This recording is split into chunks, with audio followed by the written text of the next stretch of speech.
It is good to be with you. I'm Christine Johnson, and we begin here at 6 with Republican gubernatorial candidate Bruce Blakeman meeting with President Trump at the White House. But will the visit help him erase Governor Hochul's sizable lead in the polls? Political reporter Marcia Kramer has the story. Bruce Blakeman talked issues and politics with President Trump, hoping some of the gold dust of an Oval Office visit would burnish his campaign for governor. He spoke about it after they met. We talked about economic development, cutting utility costs, and making for safer communities. So thank you, President Trump, for the meeting. The sit-down coming as a new Siena poll has some good news and some bad news for Blakeman.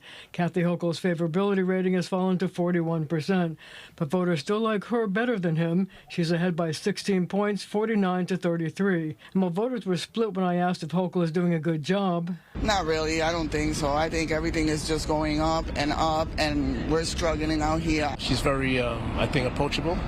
I think she's likable and also very political savvy. Many were upset that the Nassau County executive decided to meet with President Trump. I think it hurts him because, Trump is not, he didn't win in New York. I would never vote for anybody who supports Donald Trump, like Bruce Blakeman. Political experts say the White House meeting is a mixed bag for Blakeman. On the one hand, the president is not popular in New York. The Siena poll gives him a 33% favorability rating, the lowest of his second term. But on the other hand, it could mobilize Republicans to donate money to his campaign. Him sitting with the president is going to be good photo op for the Republican base to get excited. And another thing that the president has at his disposal is fundraising power. The meeting also gave Kathy Hochul an opportunity to slam the Blakeman-Trump friendship.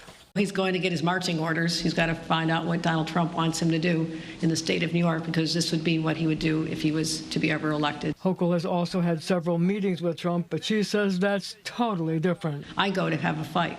When I show up, it's to say, we don't want this, and to try to find a way to get money turned back on. Marcia, getting back to the Siena poll that you mentioned, it actually showed that Governor Hochul had increased her lead by 3 points in the last 2 months. So what does that mean for Blakeman? Well, actually, the campaign has barely started.